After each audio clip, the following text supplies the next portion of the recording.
ನಮಸ್ಕಾರ ಸ್ನೇಹಿತರೆ general awareness ಪ್ರಶ್ನೆಗಳು ಫಾರ್ SSC CHS ಗೋಸ್ಕರ ನಾವೇನು ವಿಡಿಯೋ ಸರಣಿ ಮಾಡ್ತಾ ಇದೀವಿ. ಇದರಲ್ಲಿ ಕನ್ನಡ ಮತ್ತು ಇಂಗ್ಲಿಷ್ ಎರಡರಲ್ಲೂ ಕೂಡ ಇರುತ್ತೆ, ಯಾಕಂದ್ರೆ ಇದು 12th ಬೇಸಿಸ್ ಆಗಿರೋದ್ರಿಂದ.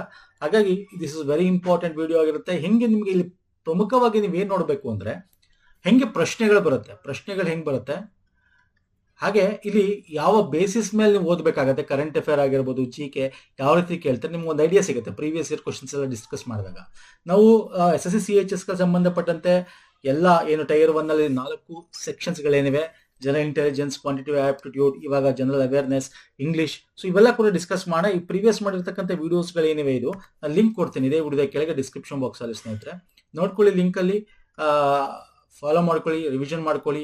ನಮ್ಮ ಟೆಲಿಗ್ರಾಮ್, ಇನ್ಸ್ಟಾಗ್ರಾಮ್ ಫಾಲೋ ಮಾಡ್ಕೊಳ್ಳಿ, ಅದ್ರ ಲಿಂಕ್ ಕೂಡ ಇದೆ ಕೆಳಗೆ ಡಿಸ್ಕ್ರಿಪ್ಷನ್ ಬಾಕ್ಸ್ ಇದೆ, ಅಲ್ಲೂ ಕೂಡ ನಾವು ಶೇರ್ ಮಾಡ್ತೀವಿ. ಫೈನ್ ಸರ್, ಹಾಗೆ ನಾನು ಡೈರೆಕ್ಟ್ ಕ್ವಶನ್ಸ್ ಬರ್ತೀನಿ. ನೋಡಿ, SSC CGL ಆದ್ರೆ ಬರೀ ಇಂಗ್ಲಿಷ್ ಇರುತ್ತೆ, ಡಿಗ್ರಿ ಬೇಸಿಸ್ ಮೇಲೆ ಅದು ನಡೀತಕ್ಕಂಥದ್ದು. SSC CHS ಅಲ್ಲಿ MTS ನಿಮಗೆ ಏನಿದೆ ಅದು ಕನ್ನಡ ಮತ್ತೆ ಇಂಗ್ಲಿಷ್ ಅಲ್ಲಿ ತಗೊಳ್ಳೋರು ಇಂಗ್ಲಿಷು, ಕನ್ನಡ ತಗೊಳ್ಳೋ ಕನ್ನಡ, 22 ಲ್ಯಾಂಗ್ವೇಜಸ್ ಗಳಲ್ಲಿ ಇರುತ್ತವೆ. ಫೈನ್. ಸೊ ಇಲ್ಲಿ ಬನ್ನಿ ನೋಡೋಣ. ಇದರಲ್ಲಿ ಒಂದಷ್ಟು ಮಧ್ಯ 1 or 2 ಕ್ವಶನ್ಸ್ ಕಂಪ್ಯೂಟರ್ ಕೂಡ ಕೇಳ್ತಾನೆ ಸ್ನೇಹಿತರೆ. ಈಗ ನೋಡಿ, ಈ ಕೆಳಗಿನ ಯಾವ ಪರಿಕರಗಳ ಡ್ರಾಪ್ ಡೌನ್ ಮೆನುವಿನಲ್ಲಿ ಸರಾಸರಿ ಕಾರ್ಯವನ್ನು ಪಟ್ಟಿ ಮಾಡಲಾಗಿದೆ. ಅಂದ್ರೆ ಯಾವ ಡ್ರಾಪ್ ಡೌನ್ ಮೆನುವಲ್ಲಿ ಆವರೇಜ್ ಫಂಕ್ಷನ್ಸ್ ಇರುತ್ತೆ ಅಂತ ಕೇಳಿದ್ದಾನೆ.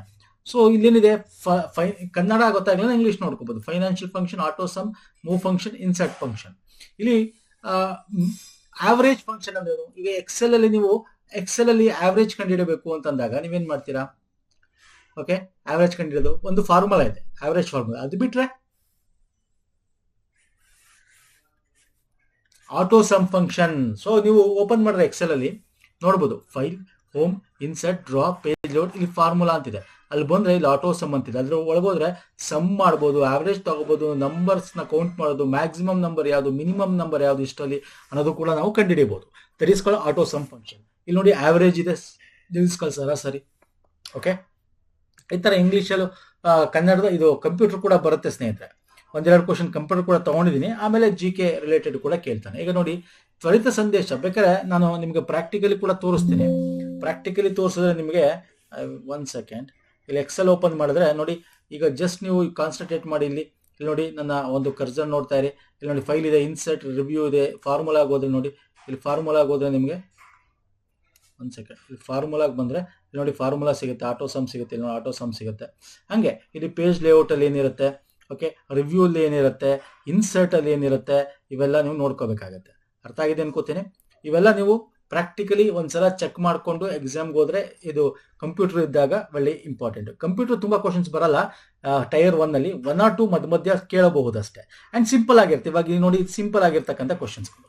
ಫೈನ್. ಈಗ ಈ ಕ್ವಶನ್ ಏನಿದೆ, ತ್ವರಿತ ಸಂದೇಶ ಕಳುಹಿಸುವ ಸಂಭಾಷಣೆ ವಿಂಡೋದಲ್ಲಿ ನೀವು ಎಮೋಟಿಕಾನ್ಗಳನ್ನು ಎಲ್ಲಿ ಕಾಣಬಹುದು ಅಂದ್ರೆ, ಎಮೋಟಿಕಾನ್ಸ್ ಅಂದ್ರೆ ಇಮೋಜೀಸ್ ಅಂತ ಏನ್ ಕರಿತೀವಿ, ಇಮೋಜೀಸ್ ಅಂತ. ಅದು ಮೆಸೇಜಿಂಗ್ ಕನ್ವರ್ಸೇಷನ್ ಎಲ್ಲಿರುತ್ತೆ ಅಂತ ಕೇಳಿದಾನೆ ವಿಂಡೋದಲ್ಲಿ. ಅದೆಲ್ಲಿರುತ್ತೆ ಸರ್? ನೀವು ಟೈಪ್ ಮಾಡ್ತಿರ್ತೀರಾ, ಕೆಳಗಡೆ ಇರುತ್ತೆ. ಅಂದ್ರೆ bottom of the chart window, bottom chart ವಿಂಡೋದ ಕೆಳಭಾಗ ಎಮೋಟಿಕಾನ್ಸ್ ಇವೆಲ್ಲ ಅಲ್ವಾ? Yes, very important. ಇದು ಕೂಡ ನೋಡಿ, ಸಿಂಪಲ್ ಆಗಿರೋದು ಬರುತ್ತೆ, ತಲೆ ಕೆಡಿಸ್ಕೊಬೇಡಿ ಕಂಪ್ಯೂಟರ್ ಬಗ್ಗೆ. ನೆಕ್ಸ್ಟ್ ಬರೋಣ, GK ಅಲ್ಲಿ ನಿಮಗೆ ಸಂವಿಧಾನದ ಬಗ್ಗೆ ಕೇಳ್ತಾನೆ, ಜಿಯೋಗ್ರಫಿ ಬಗ್ಗೆ ಕೇಳ್ತಾನೆ, ಹಿಸ್ಟ್ರಿ ಬಗ್ಗೆ ಕೇಳ್ತಾನೆ, ಸೈನ್ಸ್ ಬಗ್ಗೆ ಕೇಳ್ತಾನೆ. ಆ ಕ್ವಶನ್ಸ್ ಗಳನ್ನ ಡಿಸ್ಕಸ್ ಮಾಡೋಣ. ಭಾರತದಲ್ಲಿ ಪೌರತ್ವ ಹಕ್ಕನ್ನು ನಿಯಂತ್ರಿಸುವ ಅಧಿಕಾರ ಯಾರಿಗಿದೆ ಪೌರತ್ವ ಹಕ್ಕನ್ನು ನಿಯಂತ್ರಿಸುವ ಅಧಿಕಾರ? ಹೇಳ್ತೀರಾ? ಸಿಟಿಜನ್ಶಿಪ್ ಆಕ್ಟ್ ಬಂತಲ್ಲ ಇತ್ತೀಚೆಗೆ, 2020-21 ಬಂತಲ್ಲ ಕಾಯ್ದೆ. ಯಾರು ತಂದಿದ್ದು?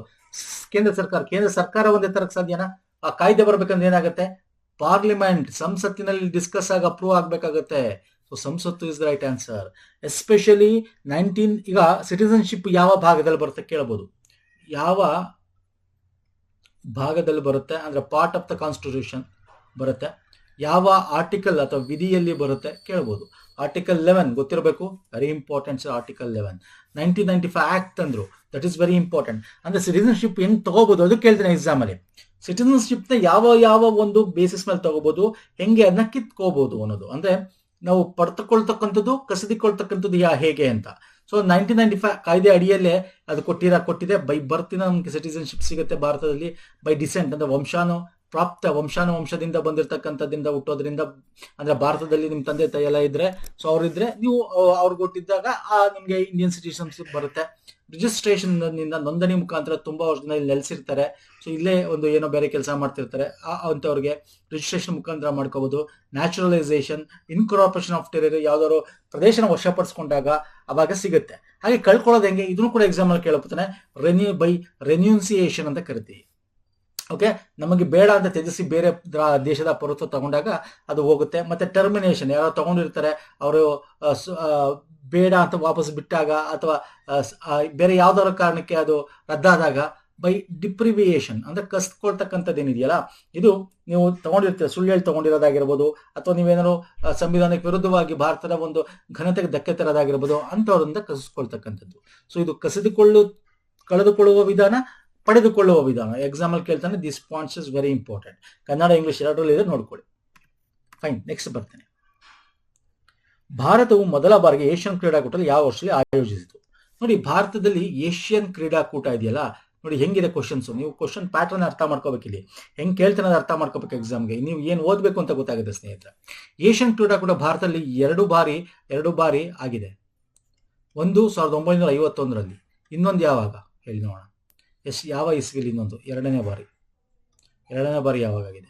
ಹಾಗೆ ಕಾಮನ್ವೆಲ್ತ್ ಭಾರತದಲ್ಲಿ ಆಗಿದೆ. ಕಾಮನ್ವೆಲ್ತ್ ಕ್ರೀಡೆ ಭಾರತ ಆಯೋಜಿಸಿದೆ. ಯಾವಾಗ ಹೇಳ್ತೀರಾ? 2010ರಲ್ಲಿ. ಎರಡನೇ ಬಾರಿ ಏಷ್ಯನ್ ಕ್ರೀಡಾಕೂಟ ಯಾವಾಗ? 1982ಲಿ. Okay, 1982, 2010 Commonwealth. Asian game first time 1951, Commonwealth first time 2010. Okay, so ಇದು ಕೂಡ ಕೇಳಬಹುದು ಎಕ್ಸಾಮ್ ಅಲ್ಲಿ. 1982 ನೋಡ್ಕೊಳ್ಳಿ, ವೆರಿ ಇಂಪಾರ್ಟೆಂಟ್. ನೆಕ್ಸ್ಟ್ ಬರ್ತೇನೆ. ಒಲಿಂಪಿಕ್ ಇದುವರೆಗೂ ಭಾರತದಲ್ಲಿ ಯಾವಾಗ ಆಗುತ್ತೆ? 2036ಕ್ಕೆ ಮಾಡಬೇಕು ಅಂತ ಕರೆಂಟ್ ಅಫೇರ್ ಇದೆ, ಅದು ಕೂಡ ಗೊತ್ತಿರಬೇಕು, ಕರೆಂಟ್ ಅಫೇರ್ಸ್. ನೆಕ್ಸ್ಟ್, ಈ ಕೆಳಗಿನವರಲ್ಲಿ ಬೃಹತ್ ಕಥಾ ಕೋಶದ ಲೇಖಕರು ಯಾರು? ಒಂದಷ್ಟು ಇತಿಹಾಸದಲ್ಲಿ ಪ್ರಾಚೀನ ಭಾರತ ಆಗಿರಬಹುದು, ಏನ್ಷಿಯಂಟ್, ಮಿಡಿವಲ್ ಅಂಡ್ ಹಿಸ್ಟ್ರಿಗಳಲ್ಲಿ ಯಾರ್ಯಾರು ಯಾವ ಒಂದು ಬುಕ್ ಬರ್ದಿರೋ ಗೊತ್ತಿರಬೇಕಾಗುತ್ತೆ. ಬೃಹತ್ ಕಥಾ ಬರ್ದಿರೋದು ದಂಡಿಯಲ್ಲ, ಹರಿಸೇನಾ. ಓಕೆ, ನಾನು ಲಿಸ್ಟ್ ಕೊಡ್ತೀನಿ. ಹರಿಸೇನಾ ಬೃಹತ್ ಕಥಾ ಬರೀತಾನೆ, ಇಲ್ಲಿ ಕೊಟ್ಟಿದ್ದೇನೆ ಬೃಹತ್ ಕಥಾ ಕೋಶ ಅಂತ, 9-10ನೇ ಸೆಂಚುರಿಯಲ್ಲಿ. ಮತ್ತೆ ಕ್ಷೇಮೇಂದ್ರ ಕೊಟ್ಟಿದ್ದಾರೆ. ಯಾವ ಇದೆ? ಕ್ಷೇಮೇಂದ್ರ ಇದೆ, ದಂಡಿ ಇದೆ, ಬಹುಭೂತಿ ಇದೆ. ಕ್ಷೇಮೇಂದ್ರ ಬೃಹತ್ ಕಥಾ ಮಂಜರಿ ಬರೀತಾರೆ. ಓಕೆ, ಮತ್ತೆ ದಶಾವತಾರ ಚರಿತ ಅಂತ ಬರುತ್ತೆ, 11ನೇ ಸೆಂಚುರಿ. ಓಕೆ, ಶತಮಾನದಲ್ಲಿ 11ನೇ ಸೆಂಚುರಿ. ದಂಡಿ ಕಾವ್ಯ ದರ್ಶನ ವೆರಿ ಫೇಮಸ್. ಅದ್ ಬಿಟ್ರೆ ದಶಕುಮಾರ ಚರಿತ ಅಂತಕ್ಕಂಥದ್ದು. ಮತ್ತೆ ಭವಭೂತಿ ಬಂದು ನಿಮಗೆ ಮಲತಿ ಮಾಧವ ಅಥವಾ ಉತ್ತರ ರಾಮಚರಿತ ಅಂತ ಬರೀತಾರೆ. This very important. ಇದು ಬಿಟ್ಟು ಬೇರೆ ಒಂದಷ್ಟು ಪ್ರಮುಖವಾದ ಕೃತಿ ಲಿಸ್ಟ್ಗಳು ಕೊಡ್ತೇನೆ. ನಾವು ಮಾಡಿದೀವಿ ಕೂಡ, ಇದು ಕನ್ನಡದಲ್ಲಿ ಇರುತ್ತೆ, ನಾವು ಮಾಡಿರ್ತಕ್ಕಂಥ ವಿಡಿಯೋಸ್ಗಳು. ಮೋಸ್ಟ್ ಪ್ರಾಬಬ್ಲಿ ನಿಮ್ಗೆ ಇತಿಹಾಸ, ಭೂಗೋಳ ಎಲ್ಲ ಈ ಒಂದು ಬುಕ್ಗಳ ಲಿಸ್ಟ್ಗಳೆಲ್ಲ ನಾನು ಕೊಟ್ಟಿದ್ದೀನಿ, ಈ ವಿಡಿಯೋದಲ್ಲಿ ನೋಡ್ಕೋಬಹುದು. ಪಾಣಿನಿ ಏನ್ ಬರದ, ಪತಂಜಲಿ ಯಾವ ಬುಕ್ ಬರೆದಿದ್ದು, ಹರ್ಷವರ್ಧನ ಯಾವ್ದು ಬರೆದಿದ್ದು, ಶೋಧಕ ಯಾವ್ದು ಬರೆದಿದ್ದು, ಮೃಚ್ಛಕಟಿಕ ಆಗಿರ್ಬೋದು, ಸೊ ವಿಷಕಾದತ್ತ ಯಾವ್ದು ಬರೆದಿದ್ದು, ಭಾಸ ಯಾವ್ದು ಬರೆದಿದ್ದು, ಫಿರ್ದೋಸಿ ಯಾವ್ದು ಬರೆದಿದ್ದು, ಅಮರಸಿಂಹ ಯಾವ್ದು ಬರೆದಿದ್ದು, ವರಾಹಮಿಹಿರ, ಆರ್ಯಭಟ ಯಾವ್ದು ಬರೆದಿದ್ದು, ಸೊ ಇವೆಲ್ಲ ಕೌಟಿಲ್ಯ, ಚಳಕ, ಬ್ರಹ್ಮಗುಪ್ತ, ಎರಡನೇ ಭಾಸ್ಕರ, ಬಾಣಭಟ್ಟ, ಹಾಲ, ಕಾಳಿದಾಸ, ಸೊ ಇವೆಲ್ಲ ಎಕ್ಸಾಮ್ ಅಲ್ಲಿ ಕೇಳ್ತಾರೆ.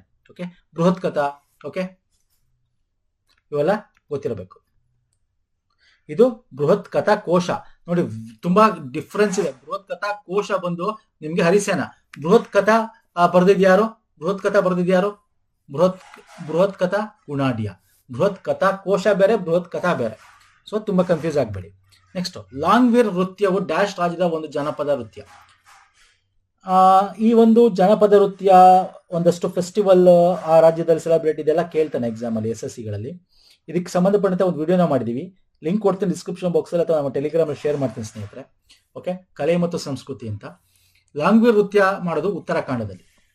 Okay, very important. ನಾನು ಇಲ್ಲೊಂದಷ್ಟು ಇಂಪಾರ್ಟೆಂಟು ಇಲ್ಲಿ ಕೊಟ್ಟಿರೋ ಆಪ್ಷನ್ ಅಲ್ಲಿ ಗುಜರಾತ್, ಉತ್ತರ ಪ್ರದೇಶ, ಹರಿಯಾಣದಲ್ಲಿ ಯಾವ್ದು ಮಾಡ್ತಾರೆ? ಧಮಾಲ್ ಅಂತಕ್ಕಂಥ ಒಂದು ಫೋಕ್ ಡ್ಯಾನ್ಸ್, ಜನಪದ ನೃತ್ಯ. ಉತ್ತರ ಪ್ರದೇಶದ ರಾಸ್ಲೀಲಾ ಅಂತ. ಗರ್ಬಾ ಗುಜರಾತ್ ಅಲ್ಲಿ. ಅದೊಂದೇ ಅಲ್ಲ, ಗುಜರಾತ್ ಅಲ್ಲಿ ನಿಮಗೆ ನಾವು ನೋಡಬಹುದು, ದಾಂಡಿಯಾ ನೋಡಬಹುದು, ಭಾವಾಯಿ ಅಂತ ನೋಡಬಹುದು. ಇಲ್ಲೂ ಕೊಟ್ಟಿದ್ದೀನಿ ಲಿಸ್ಟ್ ನೋಡಿ. So very important. ಈ ಲಾಂಗ್ವೀರ್ ನೃತ್ಯ ಅಂತಕ್ಕಂದ್ರೆ ಉತ್ತರಾಖಂಡದಲ್ಲಿ ಮಾಡ್ತಕ್ಕಂಥ ಒಂದು ಜನಪದ ಫೋಕ್ ನೃತ್ಯ ಅದು. Okay, so very important. ಈ ತರದ್ ಕೇಳ್ತಾನೆ. ಮುಂದೆ ತಗೊಳ್ತೀನಿ ಇನ್ನು. ಜಿಯಾಯ್ಡ್ ಭೂಮಿಯ ಡ್ಯಾಶ್ ಹಾಕಿದೆ. ಜಿಯಾಯ್ಡ್ ಅಂತಕ್ಕಂಥ ಭೂಮಿಯ ಒಂದು ಆಕಾರ ಅಲ್ವಾ ಸರ್, ಅದು ಜಿಯಾಟ್ ತರ ಇದೆ ಭೂಮಿ ಅಂತ ಹೇಳ್ತೀವಿ ನಾವು. ಓಕೆ, ಇದು ತುಂಬಾ ಬೇಸಿಕ್ ಕ್ವಶನ್ಸ್, ಇದ್ರ ಬಗ್ಗೆ ಹೆಚ್ಚು ನಾವು ಡಿಸ್ಕಸ್ ಮಾಡಕ್ ಹೋಗಲ್ಲ. ನಮ್ಮ ಭೂಗೋಳಶಾಸ್ತ್ರ ವಿಡಿಯೋಗಳನ್ನು ನೀವು ನೋಡಬಹುದು, ಅಥವಾ ನೀವು ಬೇಸಿಕ್ಸ್ ಓದಿರ್ತೀರಾ ಅಂದ್ರೆ ಇದು ಗೊತ್ತಿರುತ್ತೆ ನಿಮಗೆ. ನೆಕ್ಸ್ಟ್ ಬರ್ತೀನಿ ಸರ್. DNA ಸಂದರ್ಭದಲ್ಲಿ ಈ ಕೆಳಗಿನ ಯಾವ ತತ್ವಗಳು ಪ್ರತಿಲೇಖನ ಪ್ರಕ್ರಿಯೆಯನ್ನು ನಿಯಂತ್ರಿಸುತ್ತವೆ? ಅಂದ್ರೆ ಯಾವ ಪ್ರಿನ್ಸಿಪಲ್ DNA ಅಲ್ಲಿ ಪ್ರೋಸೆಸ್ ಆಫ್ ಟ್ರಾನ್ಸ್ಕ್ರಿಪ್ಷನ್ಸ್ ಮಾಡುತ್ತೆ ಅಂತ ನೋಡಿ. DNA ಅಂದ್ರೆ ಡಿಯಾಕ್ಸಿ ನ್ಯೂಕ್ಲಿಯೋ ಏನಂತೀವಿ, RNA ಅಂದ್ರೆ ರೈಬೋ ನ್ಯೂಕ್ಲಿಕ್ ಆಸಿಡ್ ಅಲ್ವಾ, ಡಿಯಾಕ್ಸಿ ನ್ಯೂಕ್ಲಿಕ್ ಆಸಿಡ್ ಅಂತ ಕರಿತೀವಲ್ವಾ. DNA ಡಬಲ್ ಸ್ಟ್ಯಾಂಡರ್ಡ್ ಇರುತ್ತೆ, ಹಿಂಗೆ ಡಬಲ್ ಸ್ಟ್ಯಾಂಡರ್ಡ್ ಇರುತ್ತೆ. RNA ಬಂದು ನಿಮಗೆ ಸಿಂಗಲ್ ಸ್ಟ್ಯಾಂಡ್ ಇರುತ್ತೆ, ಈ ತರ ಸಿಂಗಲ್ ಸ್ಟ್ಯಾಂಡ್ ಇರುತ್ತೆ. ಓಕೆ, DNA ಏನ್ ಮಾಡುತ್ತೆ, ನಿಮ್ದು ಏನು ಜೆನೆಟಿಕ್ ಇನ್ಫಾರ್ಮೇಶನ್ಸ್ ಕ್ಯಾರಿ ಮಾಡುತ್ತೆ. RNA ಏನ್ ಮಾಡುತ್ತೆ, ಇದರಲ್ಲಿ ಮೆಸೆಂಜರ್ RNA ಅಂತ ಕೂಡ ಬರುತ್ತೆ. ಅಂದ್ರೆ ಇದು ನಿಮ್ಮ ಇನ್ಫಾರ್ಮೇಶನ್ಸ್ ಕ್ಯಾರಿ ಮಾಡಿ ಪ್ರೋಟೀನ್ ಸಿಂಥಸಿಸ್ಗೆ RNA ಹೆಲ್ಪ್ ಮಾಡುತ್ತೆ. ಇಲ್ಲಿ ಏನಿದೆ, ಟ್ರಾನ್ಸ್ಕ್ರಿಪ್ಷನ್ ಮಾಡ್ತಕ್ಕಂಥದ್ದು, ಇದನ್ನ ನಾವು ಪೂರಕತೆಯ ತತ್ವ ಅಂತ ಕರಿತೀವಿ, ಅಂದ್ರೆ ಪ್ರಿನ್ಸಿಪಲ್ ಆಫ್ ಕಾಂಪ್ಲಿಮೆಂಟರಿ ಅಂತ. ಈಗ ಇಲ್ಲಿ ಟ್ರಾನ್ಸ್ಫಾರ್ಮಿಂಗ್ ಅಂದ್ರೆ ಏನು, ಕಾಂಪ್ಲಿಮೆಂಟರಿ ಅಂದ್ರೆ ಏನು, ರೂಪಾಂತರ, ಅನುವಂಶಿಕತೆ, ಇನ್ಹೆರಿಟೆನ್ಸ್ ಅಂದ್ರೆ ಏನು, ಸಿಂಪಲ್ ಆಗಿ ಹೇಳ್ತೀನಿ ನಾನು. ಇಲ್ಲಿ ಕೊಟ್ಟಿದ್ದೀನಿ ನೋಡಿ, DNA ರಿಪ್ಲಿಕೇಶನ್ ಅಂತಕ್ಕಂಥದ್ದು. DNA ಇಂದ ಒಂದು DNA ಇನ್ನೊಂದು DNA ಸೇಮ್ ಕಾಪಿ ಮಾಡೋದ DNA ರಿಪ್ಲಿಕೇಶನ್ ಅಂತ ಕರಿತೀವಿ. ಈಗ ನಮಗೆ ಟ್ರಾನ್ಸ್ಕ್ರಿಪ್ಷನ್ಸ್ ಬಗ್ಗೆ ಕೇಳಿರೋದಲ್ವಾ ಸರ್, ಟ್ರಾನ್ಸ್ಕ್ರಿಪ್ಷನ್ಸ್ ಬಗ್ಗೆ ಕೇಳಿರೋದು. ಟ್ರಾನ್ಸ್ಕ್ರಿಪ್ಷನ್ಸ್ ಅಂದ್ರೆ ಏನು, DNA ಅಲ್ಲಿ ಇರ್ತಕ್ಕಂಥ ಒಂದು ಸ್ಟ್ರಾಂಡ್ ಏನಿದೆ ಅದನ್ನ ಕಾಂಪ್ಲಿಮೆಂಟರಿ ಮಾಡೋದು RNA. ಓಕೆ, ಸಿಂಥಸಿಸ್ ಮಾಡಕ್ಕೆ ಅದು RNA ಏನ್ ಮಾಡುತ್ತೆ, ಒಂದು ಜಾಗದಿಂದ ಒಂದು ಜಾಗ ಸೆಲ್ಸ್ ನ ಒಂದು ಫಾರ್ಮೇಶನ್ ಮಾಡಕ್ಕೆ, ಕೋಶಗಳನ್ನ ಮಾಡಕ್ಕೆ, ಅದಕ್ಕೆ ಏನ್ ಪ್ರೋಟೀನ್ ಸಿಂಥಸಿಸ್ ಮಾಡಬೇಕು, ಅದಕ್ಕೆ ಬೇಕಾಗಿರ್ತಕ್ಕಂಥ ಒಂದು ಕಾಂಪ್ಲಿಮೆಂಟರಿ. ಈಗ DNA ಯಾವ್ದಾರು ಒಂದು ಕೊಡುತ್ತೆ ಅಂತ ಇಟ್ಕೊಳ್ಳಿ. ಈಗ ಫಾರ್ ಎಕ್ಸಾಂಪಲ್ ಅಡಿನೈನ್ ಅಂತಕ್ಕಂಥದ್ದು ಪೇರು RNA ಯುರೈಸಿಲ್ ಜೊತೆ ಪೇರ್ ಆಗುತ್ತೆ. ಅಂದ್ರೆ ಟ್ರಾನ್ಸ್ಕ್ರಿಪ್ಟ್ ಒಂದು ಕಾಂಪ್ಲಿಮೆಂಟರಿ ಆಗಿ ಟ್ರಾನ್ಸ್ಕ್ರಿಪ್ಟ್ ಮಾಡಿ ಕಳಿಸ್ತಕ್ಕಂಥದ್ದು ಈ ಒಂದು ಟ್ರಾನ್ಸ್ಕ್ರಿಪ್ಷನ್ಸ್ ನ ಕರಿತೀವಿ. Translation is different. ಟ್ರಾನ್ಸ್ಲೇಷನ್ ಅಂದ್ರೆ synthesis of protein from mRNA, messenger RNA ಅಂತ ಕರಿತೀವಿ. ಓಕೆ, ಟ್ರಾನ್ಸ್ಫಾರ್ಮೇಶನ್ ಅಂದ್ರೆ ಜೆನೆಟಿಕ್ ಇನ್ಫಾರ್ಮೇಶನ್ ಒಂದ್ ಕಡೆಯಿಂದ ಒಂದ್ ಕಡೆ ಹೋಗ್ತಿಲ್ಲ, ಇನ್ಹೆರಿಟ್ ಆಗುತ್ತಲ್ಲ, ಅದನ್ನ ಟ್ರಾನ್ಸ್ಫಾರ್ಮೇಶನ್ ಅಂತ ಕರಿತೀವಿ. ಓಕೆ, ತುಂಬಾ ಡೀಟೇಲ್ ಬೇಕಾಗಿಲ್ಲ. ಈ ತರ ನಿಮ್ಗೆ ಗೊತ್ತಾಗಲ್ಲ ಅಂತಂದ್ರೆ ಬೇಕಾದ್ರೆ ಇಂಥ ಕ್ವಶನ್ಸ್ ಬಂದ್ರೆ ಬಿಟ್ಬಿಡ್ಬೋದು. ಓಕೆ ಫೈನ್, ಎಲ್ಲಿ ನೆಗೆಟಿವ್ ಇರುತ್ತೆ ಅಲ್ಲಿ ಬಿಟ್ಬಿಡು, ನೆಗೆಟಿವ್ ಇಲ್ಲ ಅಂದ್ರೆ ಆನ್ಸರ್ ಮಾಡ್ಬೋದು. ನೆಕ್ಸ್ಟ್, ಮೀನುಗಾರರು ಹೆಚ್ಚಾಗಿ ಹಾಡುವ ಬಟಿಯಾಲಿ ಜನಪದ ಸಂಗೀತ ಈ ಕೆಳಗಿನ ಯಾವ ರಾಜ್ಯಕ್ಕೆ ಸಂಬಂಧಿಸಿದೆ? ನೋಡಿ, ಬಟಿಯಾಲಿ ಫೋಕ್ ಮ್ಯೂಸಿಕ್ ಅಂತ ಕರಿತೀವಿ. ಇದು ಮೀನುಗಾರರು ಹಾಡೋದು. ಐದರ್ ಅವರು ಇವೆಲ್ಲ ನಿಮಗೆ ಕರಾವಳಿ ತೀರ ಇರ್ತಕ್ಕಂಥ ರಾಜ್ಯಗಳು. ಈ ಒಂದು ಬಟಿಯಾಲಿ ಅಂತಕ್ಕಂಥ ಜನಪದ ಇದು ಹಾಡೋದು ಕೇರಳದಲ್ಲಿ. ಓಕೆ, ಕೇರಳದಲ್ಲಿ ಇದನ್ನ ಆಡ್ತಕ್ಕಂಥದ್ದು. ಸಾರಿ, ಬಟಿಯಾಲಿ ಅಂತಕ್ಕಂಥದ್ದು ಕೇರಳ ಅಲ್ಲ, ಪಶ್ಚಿಮ ಬಂಗಾಳ, ಕೇರಳ ಅಲ್ಲ. ಓಕೆ, ರೈಟ್ ಆನ್ಸರ್ ಪಶ್ಚಿಮ ಬಂಗಾಳ. ಫೈನ್, ಇದನ್ನ ಲಿಸ್ಟ್ ಕೊಟ್ಟಿದ್ದೀನಿ ನೋಡಿ. ಪಶ್ಚಿಮ ಬಂಗಾಳದಲ್ಲಿ ನೋಡಿ, ಬಟಿಯಾಲಿ ಬೌಲ್ ಕೀರ್ತನ ಅಂತಕ್ಕಂಥ ಒಂದು ಫೋಕ್ ಮ್ಯೂಸಿಕ್ಸ್ ನ ಹಾಡ್ತಾರೆ. ಓಕೆ, ಜನಪದ ಹಾಡು. ಕೇರಳದಲ್ಲಿ ಸೋಪಣ್ಣ ಸಂಗೀತಂ ಅಥವಾ ಮಾಪಿಲ ಪಟ್ಟು ಅಂತಕ್ಕಂಥದ್ದು. ಆಂಧ್ರ ಪ್ರದೇಶದಲ್ಲಿ ಬುರ್ರಕಥಾ ಒಗ್ಗು ಕಟ್ಟು ಅಂತಕ್ಕಂಥ ಒಂದು ಇದನ್ನ ಆಡ್ತಾರೆ. ಇದು ಮೀನುಗಾರಿಕೆ ಸಮಯದಲ್ಲಿ ಅವರು ರಿವರ್ ಅಲ್ಲಿ ಮೀನುಗಾರಿಕೆ ಮಾಡ್ಬೇಕಾದ್ರೆ ಈ ಹಾಡು ಹೇಳ್ಕೊತಾ ಅವ್ರು ಟೈಮ್ ಪಾಸ್ ಮಾಡ್ತಕ್ಕಂಥ ಒಂದು ಇದು ಅದು. ಓಕೆ, ಸೊ ನೋಡ್ಕೊಳ್ಳಿ ಇದನ್ನು ಕೂಡ ನೋಡಿ. ಈ ತರದ ಕಲೆ ಸಂಸ್ಕೃತಿ ಬಗ್ಗೆ ಹೆಚ್ಚು ಪ್ರಶ್ನೆ SSL ಕೇಳ್ತಾನೆ. ಫೈನ್, ಸೊ ಇನ್ನು ಅಡಿಷನಲ್ ಇದು ಕೊಟ್ಟಿದ್ದೀನಿ, ಬೇರೆ ಬೇರೆ ಮ್ಯೂಸಿಕ್ಗಳು, ಎಲ್ಲಿ ವೆಸ್ಟ್ ಬೆಂಗಾಲ್ ಯಾವ ರೀತಿ ಮ್ಯೂಸಿಕ್ಗಳು, ಫೋಕ್ ಮ್ಯೂಸಿಕ್ಗಳು ಇರ್ತವೆ, ಜನಪದ ಸಂಗೀತ ಹಾಡುಗಳು ಇರ್ತವೆ ಅಂತಕ್ಕಂಥದ್ದು ಕೂಡ ಕೊಟ್ಟಿದ್ದೀನಿ. ಎಕ್ಸ್ಟ್ರಾ ಇನ್ಫಾರ್ಮೇಶನ್ಸ್ ನೋಡ್ಕೊಳ್ಳಿ. ನೆಕ್ಸ್ಟ್, ಆರ್ಯ ಸಮಾಜ ಸ್ಥಾಪಕರು ಯಾರು? ಸಿಂಪಲ್ ಕ್ವಶನ್ಸ್ ಕೇಳಿದ್ದಾನೆ ನೋಡಿ. ಕೇಳೋದು ಸಿಂಪಲ್ ಕ್ವಶನ್, ನೀವು ಜಸ್ಟ್ ಮೇಲೆ ಓದ್ಕೊಂಡು ಹೋದ್ರು ಕೂಡ ತುಂಬಾ ಡೀಪ್ ಆಗಿ ಏನ್ ಕೇಳಲ್ಲ SSC MTS CHS ಅಲ್ಲಿ. ಹಾಗಾಗಿ ರೈಟ್ ಆನ್ಸರ್ ಯಾವುದು ಸಹ ಆರ್ಯ ಸಮಾಜ ಸ್ಥಾಪಕರು ದಯಾನಂದ ಸರಸ್ವತಿ. ರವೀಂದ್ರನಾಥ್ ಟಾಗೋರ್ ನಿಮ್ಗೆ ಗೊತ್ತೇ ಇದೆ. ಕೇಶವ್ ಚಂದ್ರ ಸೇನ್ ಗೊತ್ತೇ ಇದೆ. ಬ್ರಹ್ಮ ಸಮಾಜನ ಸ್ಥಾಪಕರು ಯಾರು? ಕೇಶವ್ ಚಂದ್ರಶೇಖರ್. ನೋಡಿ, ಕೇಶವ್ ಚಂದ್ರಶೇಖರ್ ಅವರು, ಸರಿ ಚಂದ್ರಸೇನ್ ಅವರು, ನಿಮಗೆ ದೇವೇಂದ್ರನಾಥ ಟಾಗೋರ್ ಬಗ್ಗೆ ಗೊತ್ತಿರಬೇಕು. ಯಾವಾಗ ಬ್ರಹ್ಮ ಸಮಾಜನ ರಾಜರಾಮ್ ಮೋಹನ್ ರಾಯ್ ಸ್ಥಾಪನೆ ಮಾಡ್ತಾರೆ, ಅವರ ನಂತರ ಅದನ್ನ ಮುನ್ನಡೆಸ್ಕೊಂಡು ಹೋಗ್ತಕ್ಕಂಥದ್ದು ಮಹರ್ಷಿ ದೇವೇಂದ್ರನಾಥ ಟಾಗೋರ್ ಅವರು, ರವೀಂದ್ರನಾಥ್ ಟಾಗೋರ್ ಅವರ ತಂದೆ. ಓಕೆ, ಇವರು ಅದನ್ನ ಮುಂದುವರ್ಸ್ಕೊಂಡು ಹೋಗ್ತಾರೆ. ಮತ್ತೆ ತತ್ವಬೋಧಿನಿ ಸಮಾಜ ಅಂತ ಕೂಡ ಸ್ಥಾಪನೆ ಮಾಡ್ತಾರೆ. ಓಕೆ, ಇನ್ನು ಮುಂದುವರ್ಸ್ಕೊಂಡು ಹೋಗ್ಬೇಕಾದ್ರೆ ಇದಕ್ ಜೊತೆಗೆ ಯಾರು ಬೇಕಲ್ಲ ಅಂತ ಕೇಶವ್ ಚಂದ್ರ ಸೇನ್ ಅಂತಕ್ಕಂಥವ್ರನ್ನ ಸೇರಿಸ್ಕೊತಾರೆ. 1858ರಲ್ಲಿ ಆಚಾರ್ಯರನ್ನಾಗಿ ಮಾಡ್ತಾರೆ ಬ್ರಹ್ಮ ಸಮಾಜಕ್ಕೆ. ಯಾರು? ದೇವೇಂದ್ರನಾಥ ಟಾಗೋರ್. ಇಲ್ಲಿ ಆಚಾರ್ಯರಾಗಿ ಮಾಡ್ತಾರೆ, ಬಟ್ ಅವ್ರು ಕ್ರಾಂತಿಕಾರಿ ಚಳುವಳಿಗಳನ್ನ ತರ್ತಾರೆ ಇದರಲ್ಲಿ. ಹಾಗಾಗಿ ಅವ್ರನ್ನ ಏನಾಗುತ್ತೆ, ಈ ಒಂದು ಬ್ರಹ್ಮ ಸಮಾಜ ಡಿವೈಡ್ ಆಗುತ್ತೆ. ಆದಿ ಬ್ರಹ್ಮ ಸಮಾಜ, ಬ್ರಹ್ಮ ಸಮಾಜ ಅಂತ. ಬ್ರಹ್ಮ ಸಮಾಜ ಕೇಶವ್ ಚಂದ್ರ ಸೇನ್ ಗುಂಪಾಗಿರುತ್ತೆ.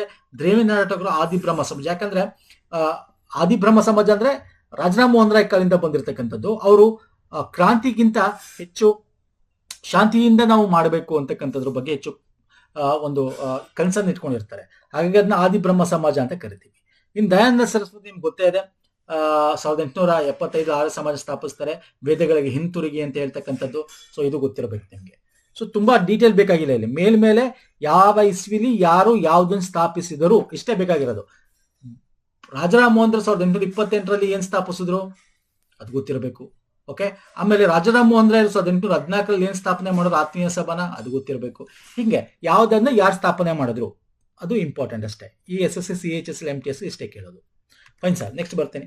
ದಲೇರ್ ಮೆಹಂದಿ ಯಾವ ಭಾರತೀಯ ಭಾಷೆಯ ಪಾಪ್ ಹಾಡುಗಳ ಪ್ರಸಿದ್ಧ ಗಾಯಕ?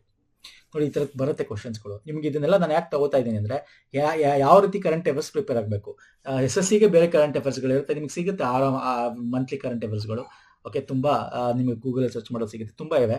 ಸೊ ಆರಾಮಾಗಿ ನೀವು ಅದನ್ನ ಓದ್ಕೋಬಹುದು. ಓಕೆ, ಅಥವಾ ನಾವು ಕೂಡ ಮಾಡ್ತೀವಿ ಮಂತ್ಲಿ ಕರೆಂಟ್ ಅಫೇರ್ಸ್. ಅದು ನಾವು ಹೆಚ್ಚಾಗಿ KPSC KS ಈ ಒಂದು ಬೇಸಿಸ್ ಮೇಲೆ ಮಾಡ್ತೀವಿ. ಜೊತೆಗೆ ಒಂದಷ್ಟು ಬ್ಯಾಂಕಿಂಗ್ SSCಗೆ ಸಂಬಂಧಪಟ್ಟ ಪ್ರಶ್ನೆಗಳು ಕೂಡ ತಗೊಂಡಿರ್ತೀವಿ, ಅದನ್ನು ಕೂಡ ಫಾಲೋ ಮಾಡ್ಕೊಳ್ಳಿ.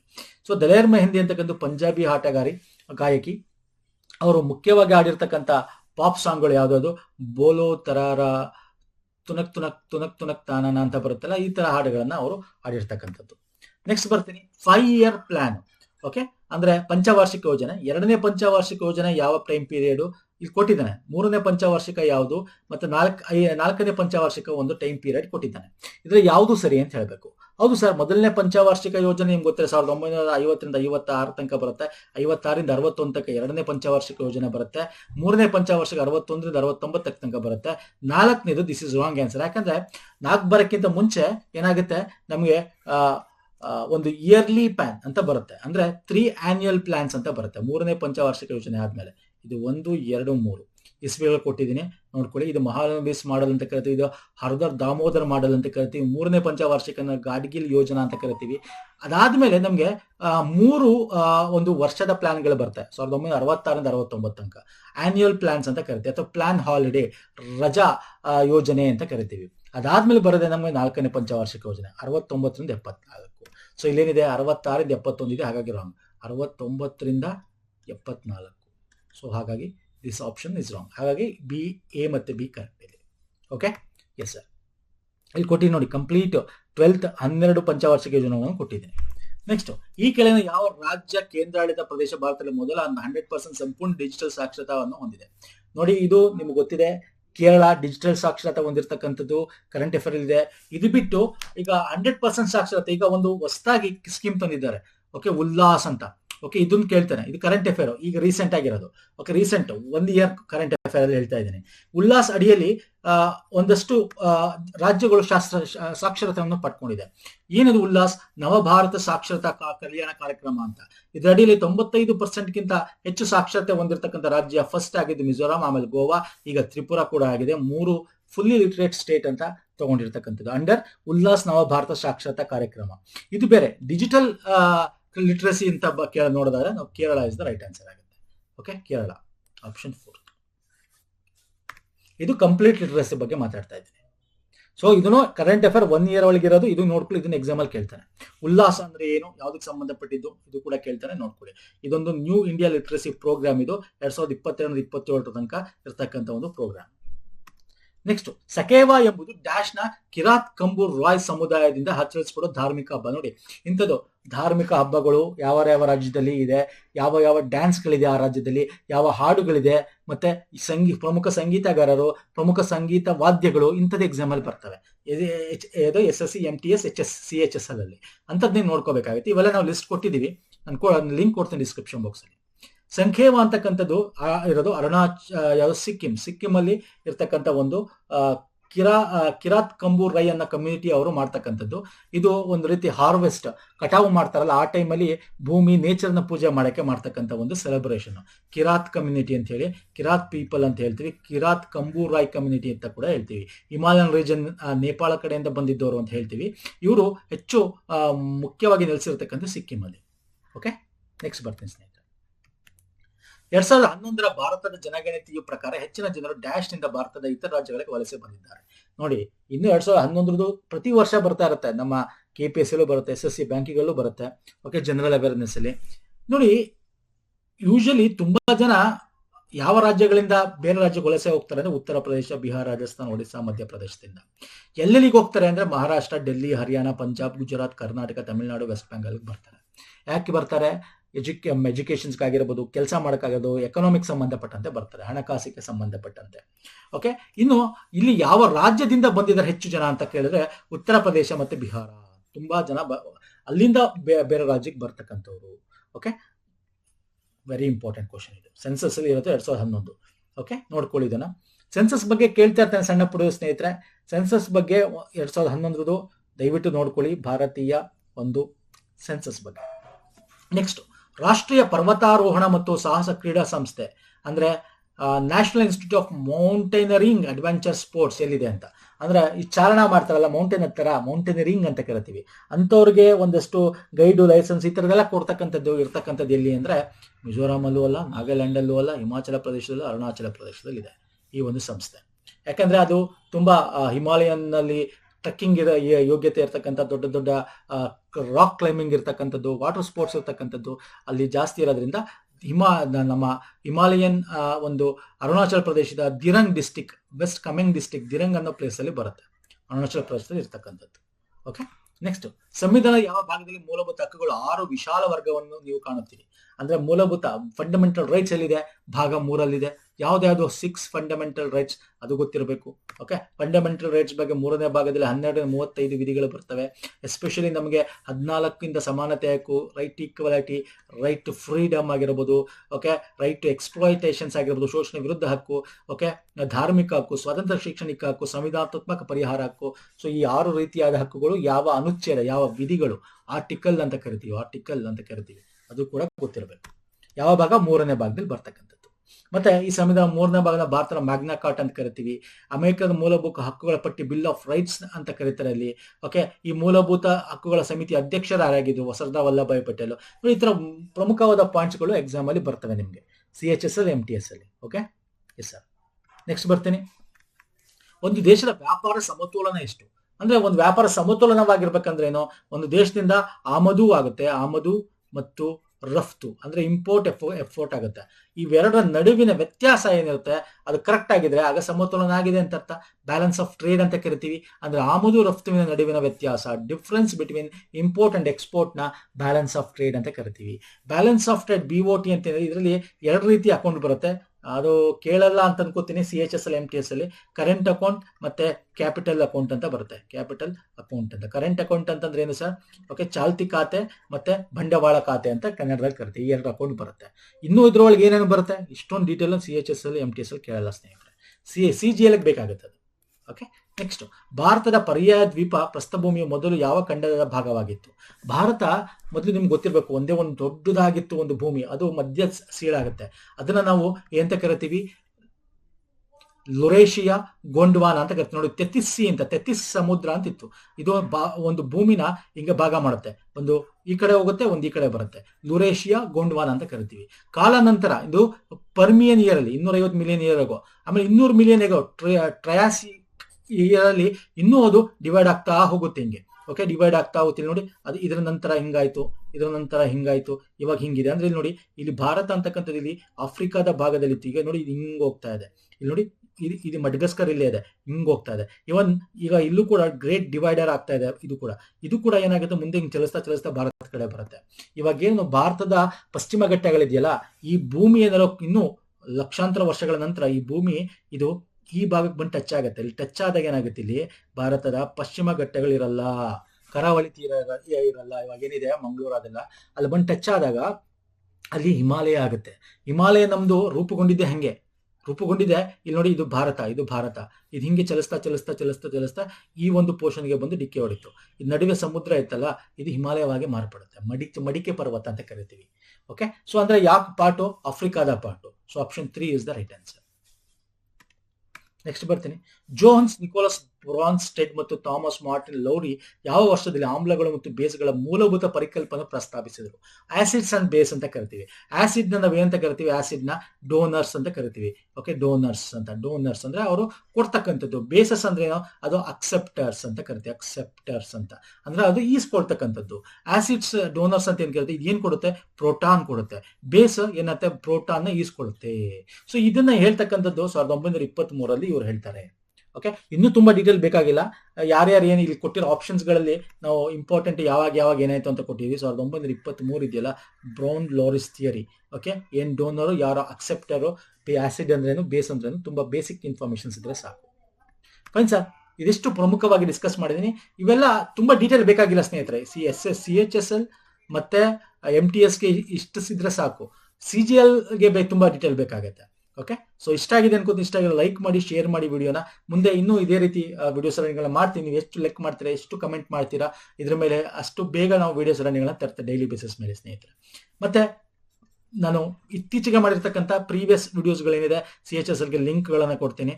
ಓಕೆ, ಅದನ್ನು ಕೂಡ ತಾವು ಡಿಸ್ಕ್ರಿಪ್ಷನ್ ಬಾಕ್ಸ್ ಅಲ್ಲಿ ನೋಡಬಹುದು. ನಮ್ಮ ಟೆಲಿಗ್ರಾಮ್, ಇನ್ಸ್ಟಾಗ್ರಾಮ್ ನ ಫಾಲೋ ಮಾಡಬಹುದು. ಅಲ್ಲೂ ಕೂಡ ನಾವು ಶೇರ್ ಮಾಡ್ತೀವಿ. ಪುನೀತ್ ಫೋರಂ ಅಂತ ಲಿಂಕ್ ಡಿಸ್ಕ್ರಿಪ್ಷನ್ ಬಾಕ್ಸ್ ಅಲ್ಲಿ ಇದೆ. ನೆಕ್ಸ್ಟ್ ವಿಡಿಯೋ ಪುನಃ ಸಿಗ್ತೀನಿ. ಅಲ್ಲಿ ತನಕ ನಮಸ್ಕಾರ, ಧನ್ಯವಾದ.